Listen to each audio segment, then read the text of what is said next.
All right. I'm pleased to welcome on new Harrisonburg Police Chief Gabriel Camacho. Chief Camacho, thank you so much for being here with me today. No, it's an honor. I appreciate the invite. Yeah, absolutely.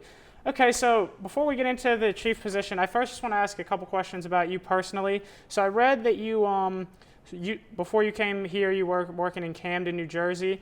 And so how did you sort of end up in Harrisonburg? It's kind of sort of and ended up in Harrisonburg. I completed my 25th year as far as with the Camden County Police Department, which was I enjoyed the job. I still felt I had much to offer. I'm still excited about policing. I'm excited about policing, especially in today's day and age. I truly feel it's a very challenging time, but a time for lots of opportunity. And when I looked at it, I think what attracted me initially was as far as Chief English. Although we came from two different departments, we shared as far as our emphasis in community, positive engagements, 21st century policing. That's what attracted me to the position. And once I started to look at the city and how remarkable and amazing it is, I just fell in love with it. Yeah. Okay, great. And you mentioned Chief English. I had actually talked to him a few weeks back. So working as the deputy chief under him the last year, working with him and just sort of seeing how he ran the department, how do you feel like that's kind of prepared you to take the step into the chief position to oversee all the police in Harrisonburg? I definitely say it was a unique experience. Although we didn't work together for years, I felt as though we gelled. We had the same perspectives as far as policing, so it made everything just work just a little bit easier. I did learn a lot from him as far as his leadership qualities and abilities, but it was just one of those experiences where you just meet someone and you work with them and you just and we gelled so well. Yeah. Okay. And so with you're starting the chief position tomorrow, so what are kind of some of the first things that you want to do as the chief? Is there anything maybe different that you'd like to change, or just continuing some of the stuff Chief English did? What would you say are some of your first priorities once you get in the position? Well, I think some of the things is I have been here since December, so I've been here for 9 months. We have implemented, as far as many things as far as technology, we've implemented as far as continuing, our commitment to positive engagement, with the community. So those are things that that we're definitely going to continue. I often say in policing, it's about always striving to be better. So I wouldn't say necessarily that there's some huge change that's going to occur, but it's going to be us striving to be better. One of the things that we are striving to currently be better is we're currently going through our ICAT training, is integrating communication, assessment, and tactics, which is something we're very excited about. It talks about de-escalation. It talks about slowing things down, taking that information, and in our efforts, to resolve a situation in a positive manner. To make the safety not only of the officer but safety of all involved. So those are things that we're going to continue to do moving forward. And as I indicated before, we're going to continue with our commitment, as far as engagement with the community. It makes it a little bit difficult because of COVID. Obviously, we're wearing masks today.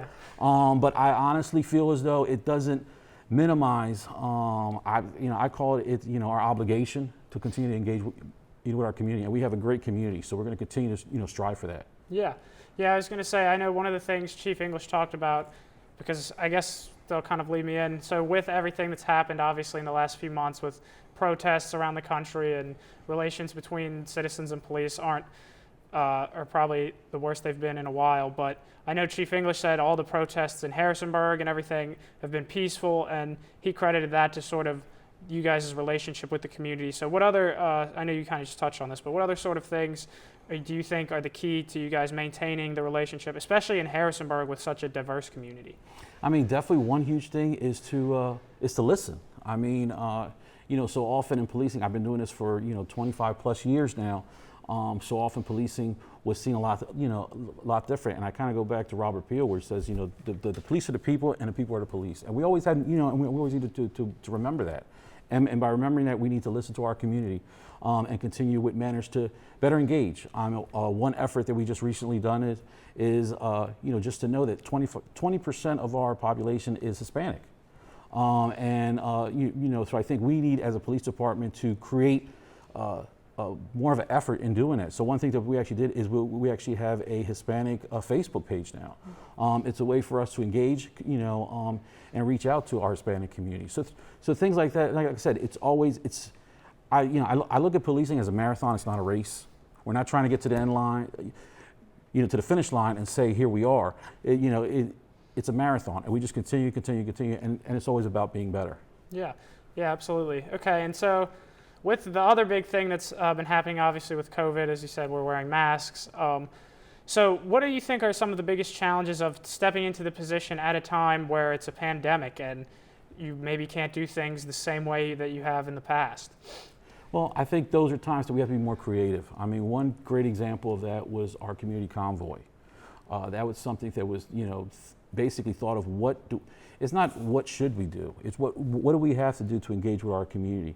And, and it was simple as far as, of course, we understand with COVID, things that, measures that we have to take as far as social distancing, but how do we ensure that our community knows that we're still here? Because so often the rumor mill was that, that the police aren't answering calls, they're not going out there, they're not going. So, so I look at that as we need an obligation to, continue to have that connect with our community. And something like that was and I would say not as simple as a convoy, because it just grew and grew and grew to it was a community event. I mean, it was just, you had communities that were anticipating when the convoy was coming in. I mean, you had families with, with prepared signs sitting on their lawns, and it truly showed the community here as far as Harrisonburg. Yeah. So I mean, it just shows how amazing this community truly is. Yeah. Okay. Just a couple more questions. So I know, we talked about you have so much experience, 25 years of experience. And so kind of with everything you've done in your past and since your time 9 months in Harrisonburg, what are just kind of some of your hopes for the next couple years, or as you take over as chief, what are just kind of some of your biggest hopes that you want to improve on stuff in the community and that sort of thing? Well, I think we talked about before, it's about continuing that positive engagement and as a community. And I think so often it's important for us in law enforcement, and actually I think even all first responders, we should be seen as part of the community. And to do that, you got to be persistent and consistent. And by doing that, it shouldn't be, I'm a huge advocate of not just being the chief, or whether it's a captain, whether it's a sergeant, to go to that one meeting. We should go to all the meetings. We should be, a participating factor in the community where, I come from Camden, which is kind of a different dynamic. Unfortunately, we were plagued with a lot of violence and crime, where you usually saw either the police chief or you saw the captain when something major, unfortunate occurred. He would come to the community meeting, pretty much tell you what he's going to do, and you didn't really see him ever again. That's not policing. I mean, policing is to have that constant touch, constant pulse of the community, and you can't have it from behind a desk. You can't have it from, you have to be out there and you have to constantly engage with the community. So that's something I definitely want to continue. I came at a pretty unique period. I came around December, COVID hit about March, so it's kind of made it a little more challenging, I say. I wouldn't say that it stopped me, but it just makes it more challenging, and and inspires me to continue to meet with the community and see what their needs are, and always create those opportunities for positive engagement. Yeah. Okay. And so I really only have one or two more questions, but with the Harrisonburg community, you obviously oversee all that, but then there's also JMU is obviously such a big part of this area with all the students, and even though a bunch got sent home with COVID restrictions and everything, people having gatherings, I know there's been a big uptick in cases of COVID since people returned. So what are kind of some of your biggest challenges, or just what is it just kind of like having to oversee almost two separate communities that are all also combined as one with the JMU angle? Well, I think you said it right there toward the end. It's really one community combined as one. I mean, because I think so often we kind of create our own silos. I think once we look at it as, we are one community, it's about helping each other, even with this, current situation. And I think it's about partnerships. And once again, I appreciate you inviting me here, because you're part, I'm part of this community and you're part of this is one community. And I think that these are just, other examples of building those bridges and having that community aspect. And and we're going to get over this. We're going to get through this. But the only true way to get through this is by doing it together. And it can't, and it can't be by putting ourselves in, as far as in silos. So I think it's a challenge, but it's a challenge for all of us to get through it as one community. Yeah. Okay. All right. And then the last question I really have is, I know I asked about some of your first ambitions that you're going to do as chief and some of the challenges, but what are you most looking forward to about stepping in as chief tomorrow?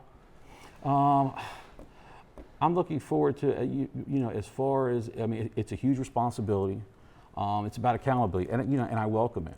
I would say it's not so much as far as being the challenge aspect, but it's just something that that I hold dear to be welcome and to be part of such a great community. Harrisburg is definitely it is a gem. If you would have asked me a year and a half ago, Harrisburg, I would have no idea where you're talking about. And now that I'm here, this is an amazing place. And it's so unique. I've talked to several individuals just in passing, and just to see how many individuals come from different places in the United States, and they just fell in love with Harrisburg and are still here. And I must say, I'm becoming one of them as well. So I'm very excited about it. And just thank you for the opportunity to be here. Yeah, absolutely. All right, well, that's really all I have, like I said, but thank you so much for joining me today. I really enjoyed talking with you.